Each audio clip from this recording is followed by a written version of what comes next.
Pada sesi 2 ini kita akan membahas tentang keisomorfan ya dan geometri affin. Nah, sebelum membahas itu saya mau mengomentari beberapa jawaban diskusi yang kalian berikan ya, bahwa salah satunya ada dari beberapa kalian yang men-screenshot hasil dari AI kemudian langsung ditampilkan di jawaban diskusi tersebut.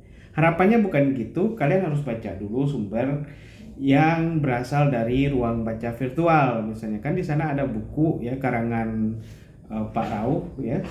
Kalian baca dulu kemudian kalian pahami baru kalian bikin jawaban dari diskusi tersebut. Nah, itulah yang dinamakan dengan diskusi gitu ya.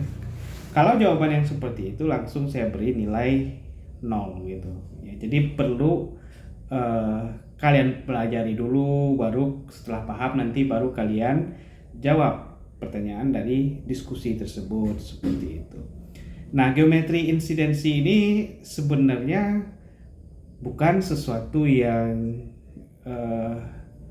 seperti di geometri Euclid ya. Beberapa ilustrasi kemarin itu saya tampilkan dalam geometri Euclid gitu supaya bisa lebih dibayangkan gitu. Nah, definisi dari titik, garis, dan bidang di geometri insidensi itu sebenarnya berbeda dengan geometri Euclid gitu ya.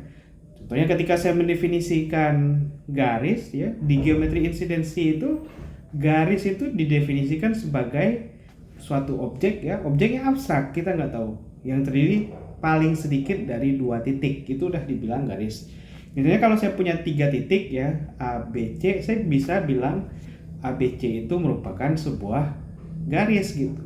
Nggak peduli apakah garisnya garis lurus atau garis melengkung atau garis yang patah seperti itu. Jadi kategori jadi sesuatu dikatakan garis di geometri insidensi asal dia terdiri minimal 2 titik. Begitu juga bidang. Bidang adalah kalau dia terdiri dari minimal 3 titik ya. Bisa 4, bisa 5, bisa 6, bisa 7. Nah, inilah saya akan memperlihatkan jawaban ya tentang model insidensi yang menyatakan bahwa model insidensi itu adalah model ya yang geometri insidensi dalam dunia nyata. Nah, itu tidak benar ya. Jadi geometri insidensi itu adalah apa model insidensi itu ya? Model insidensi itu adalah sebuah sistem yang terdiri atas, di sana ditulis di buku ya, S1, S2, S3, dan S1, S2, S3 itu dinamakan sebagai titik, kemudian apa lagi? Garis dan bidang. Dan kalian harus tahu apa definisi titik, garis, dan bidang. Nah, di sini kalian mulai bingung saya rasa itu nanti. Kenapa? Karena ada garis kok dia melengkung, ada garis kok dia patah gitu ya. Nah, itulah di geometri insidensi bahwa garis itu bukan merupakan sesuatu objek yang lurus gitu ya. Nah, untuk lebih jelasnya saya akan bikin sebuah video bagaimana mengartikan sebuah garis di geometri insidensi ya.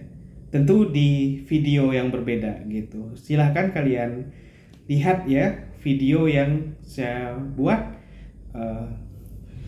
Bisa kalian tonton di YouTube saya atau di langsung lewat web UT ini ya.